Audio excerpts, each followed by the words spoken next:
هو ليه الناس بتسافر اسبانيا؟ هل عشان الشواطئ ولا الشمس ولا ريال مدريد وبرشلونه رأس الفلامينجو؟ ناس كتير بتبص لاسبانيا على انها مصيف في اوروبا، يعني بلد تروحها في شهر 7 أو 8 عشان تنزل البحر، تاكل طبق باييه، تتصور سيلفي في الكامب نو. برشلونه مسيطر على الماتش بشكل غير عادي، يعني في حماس من الجمهور وسيطره من اللعيبه رهيبه. وتعمل تشيك ان في برشلونه وترجع. بس الحقيقه والمفاجاه اللي هتكتشفها لو سافرت هناك وتعمقت في اسبانيا الحقيقيه، هتكتشف انها مش مجرد دوله على الخريطه وخلاص، دي قاره كامله مستخبيه جوه حدود دوله. اسبانيا دوله قادره انها تاخد قلبك وعقلك في رحله تنسيك الواقع تماما وتخليك تعيد حساباتك في مفهوم السفر كله. انا اسلام علام، ودي حلقه جديده من سلسله خبير سفر. النهارده هعرفك 6 اسباب حقيقيه وتفاصيل يمكن تسمعها لاول مره تخليك تحجز تذكرتك لاسبانيا فورا. اعمل كوبايه القهوه بتاعتك او الكورتادو الاسباني وركز معايا. السبب الاول ثقافه التبس والاسواق. المطبخ الاسباني مشهور بالباييه، بس المشهور اكتر عندهم هو التبس. الاسبان مش بيطلبوا طبق رئيسي بياكلوه في هدوء ويمشوا. التبس عباره عن اطباق صغيره، وعندهم ثقافه ان هم يتجمعوا بعد الشغل، يدخلوا كافيه زحمه، يطلبوا مشروب ومعاه طبق تبس صغير متنوع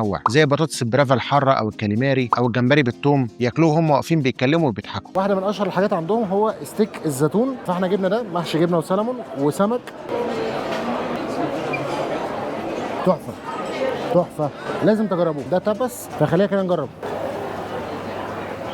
حكايه. غير طبعا الاسواق المفتوحه زي ميركاتو دي سان ميجيل في مدريد. السوق عندهم مش مكان تشتري منه خضار وتمشي، ده عباره عن سوق مطاعم صغيره، وريحه الاكل هتشمها في كل حته وانت بتتحرك في السوق، تخليك حرفيا عايز تجرب من كل حاجه. الاكل هناك بيخليك تندمج مع الناس، وطبعا ما يفوتكش الشوروز السخن اللي بتغطسه في الشوكولاته التقيله. ده بقى الشورز الاسباني الاصلي، فخلينا نجرب. الشورز عباره عن عجينه بتتحط في الزيت، تطلع تحط عليها سكر وتقدم لك مع كوبايه شوكولاته، تقدم لك تاكلها بالشكل ده. اقسم بالله هزار. السبب الثاني هو الشغف واسلوب الترانكيلا، دي الحاجه اللي هتخليك تغير نظرتك تماما. الاسبان بيجمعوا بين تناقض غريب، الشغف المجنون والهدوء التام، عكس بعض خالص. الشغف هتشوفه في الكوره حتى لو مش بتتابع، في يوم ماتش الكلاسيكو او الديربي هناك الكافيهات بتبقى على اخرها، الناس بتعيش 90 دقيقه من التشجيع بعنف شديد جدا، كأن الكوره دي بالنسبه لهم اهم من اي حاجه تانية في الحياه. وفي نفس الوقت عندهم مبدأ الراحه وان مفيش حاجه مستاهله. هتلاحظ ان في محلات كتير جدا بره العاصمه بتقفل في نص اليوم عشان الناس تريح وتتغدى مع عائلتها في هدوء وتنام شويه. في اسبانيا العيله واللمه هم الاولويه.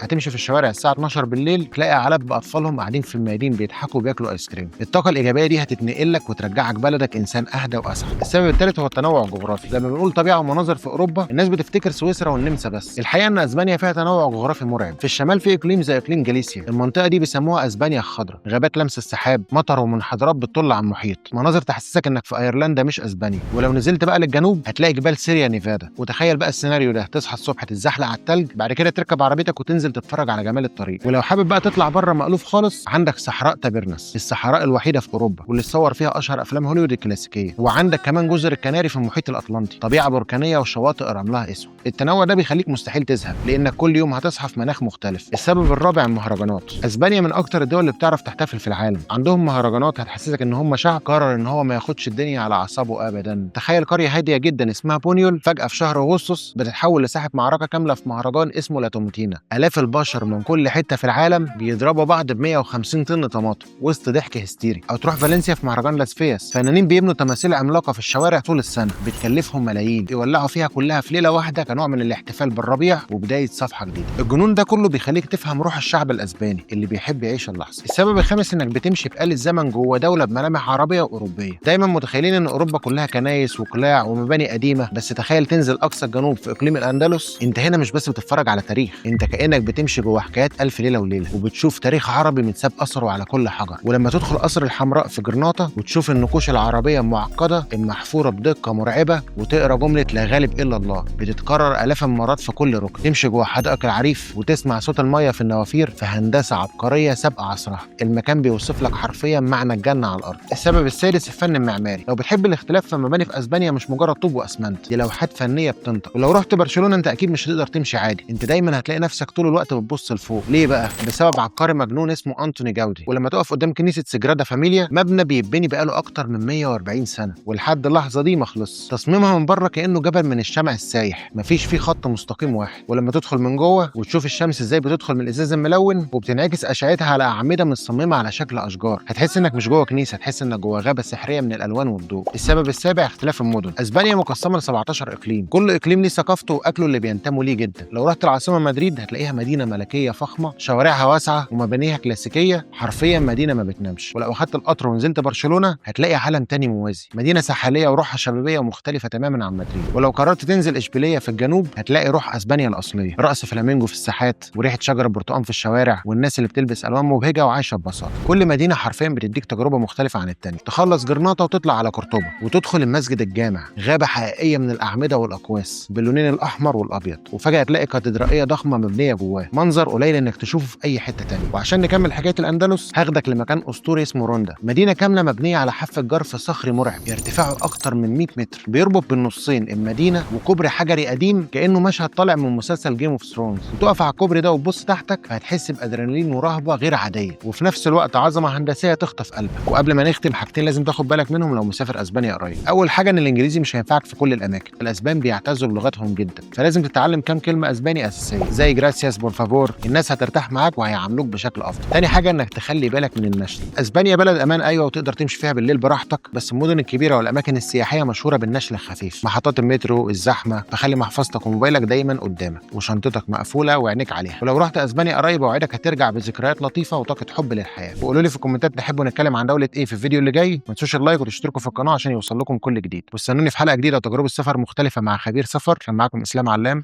سلام.